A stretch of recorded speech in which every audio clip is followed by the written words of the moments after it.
Hello, welcome in this video. We'll talk about the who's in control topic. This is one of the most important things to master in the supply and demand trading. Understanding if supply or demand is in control can help you to avoid a lot of unnecessary losses. How does this system work? It works based on simple mitigations. If price mitigates a demand zone, demand will take over control supply. If price mitigates a supply zone, supply will take over control demand. You always want to trade the controlling side of the market. So let's see an example for this. As you can see, price is moving in a downtrend here, creating a series of lower lows and lower highs. Price created a break of structure here with an impulsive, inefficient movement to the downside. So this means a supply zone has been formed here. Price didn't come back up to mitigate this zone, so this zone has been left unmitigated. Okay, after this, price created this pullback here, and after this pullback, broke structure to the downside again. This means we will have another supply zone, which is right here. After this, price broke through this supply zone, so this means demand took over control from supply. And as I said in the earlier videos, if a zone breaks, then an opposite side zone will be automatically created. So if this supply zone breaks, then a demand zone will be created automatically. Okay, price broke structure, mitigated this zone, broke structure to the upside again, created this fresh new demand zone, mitigated this fresh new demand zone again, broke structure to the upside again. This means we will have another demand zone, which is this one. This demand zone also left unmitigated. So after this movement, price did a small pullback here, and after this pullback, price broke structure to the upside again. This means we will have another demand zone, which is right here. But in this case, price stepped into this supply zone. If price steps into a supply zone, when demand is in control, and it rejects on that supply zone, supply will take over control from demand. Okay, let's see, we have two scenarios here. I mean, basically three scenarios.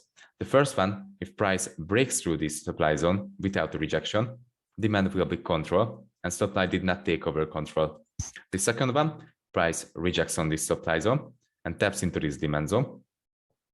So on the tap of this supply zone and rejection, supply took over control from demand. But if price taps into this demand zone and does a rejection on it, then demand will be control again.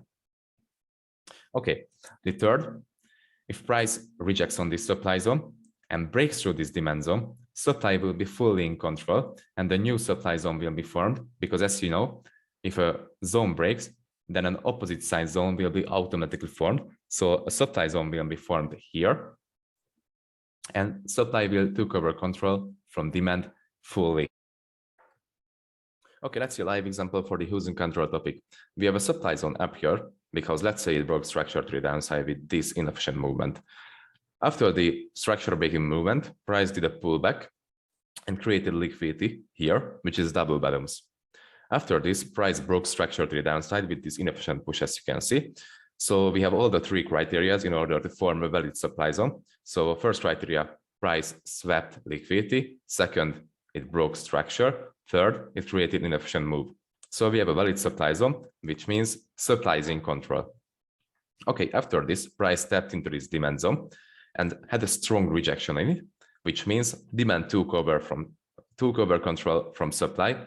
But it isn't a full control because, as you can see, we still have this supply zone up here. And if price steps into this supply zone and reacts on it, supply will be in control again.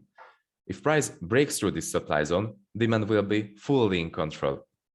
But in this region between the demand and between the supply zone, demand will be just partly in control.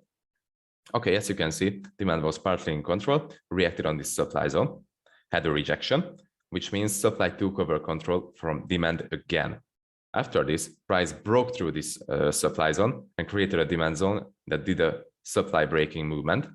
This means demand is fully in control now. But we have a supply zone up here, which was the extreme of the move because it started the whole bearish order flow. And the price actually tapped this supply zone, which means supply took over control from demand again. And as you can see, we have this last demand zone right here, which created the inefficient movement and the break of structure to the upside. And price broke through that zone with this movement, with this inefficient movement. after this supply tap. So what do we know about zone breaks? If a zone breaks, then an opposite side zone will be automatically created. So if a demand zone breaks, which is here, a supply zone will be created, which is here. Sorry.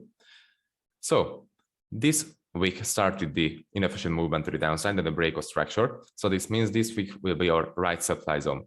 As you can see, price came back up to this supply zone, mitigated this supply zone, and reversed the price again. So this means supply is in control in this region. And this goes on and on again. Okay, as I said in the beginning of the video, you always want to trade the controlling side of the market. So supply was in control because it was creating series of lower lows and lower highs over and over again, forming supply zones. But as soon as price stepped into demand zone, and this demand zone had enough power to reverse the price and create a change of character, you will want to see demand trades, because demand did a change of character to the upside and took over control from supply. You will want to trade the controlling side of the market, which is demand in this case. So you will have room between this supply zone, which was the last supply zone before the demand tap. So you will have room between this supply zone and this demand zone to trade long side opportunities.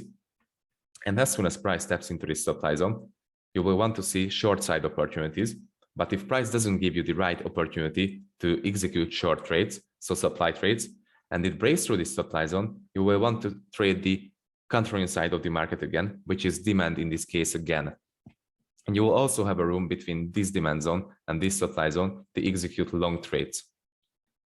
So yeah, you always want to trade the controlling side of the market. This is one of the most important things in supply and demand trading to master, to understand what is in control and where you can execute the trades and what can be your TP.